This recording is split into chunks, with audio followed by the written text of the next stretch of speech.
ইনকিলাব মঞ্চের মুখপাত্র শরীফ ওসমান হাদী হামলার শিকার হওয়ার ঠিক আগ মুহূর্তে তার স্ত্রীর সাথে ফোনে কথা বলেছিলেন।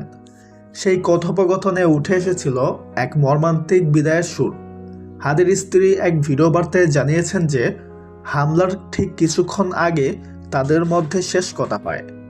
হাদী তাকে ফোনে বলেছিলেন, পরিস্থিতি খুব একটা ভালো মনে হচ্ছে না, তবে আমি ভয় পাচ্ছি না, তুমি সাবধানে থেকো আর আমার জন্য দোয়া করো। হাদীর স্ত্রী তাকে বারবার ফিরে আসতে অনুরোধ করেছিলেন এবং আগেই বিপদের আশঙ্কা করে সাবধান করেছিলেন, কিন্তু হাদী জানিয়েছেন দেশের এই ক্রান্তিলগ্নে রাজপথ ছেড়ে যাওয়া তার পক্ষে সম্ভব নয়। কথা শেষ করার কিছুক্ষণ পরেই তিনি দুর্বৃত্তদের গুলিতে মাথায় গুরুতর আঘাত পান।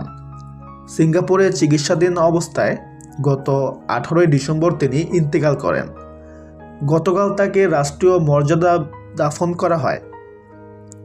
এই শেষ কথাগুলো এখন তার পরিবারের কাছে এক বড় বেদনার স্মৃতি হয়ে দাঁড়িয়েছে।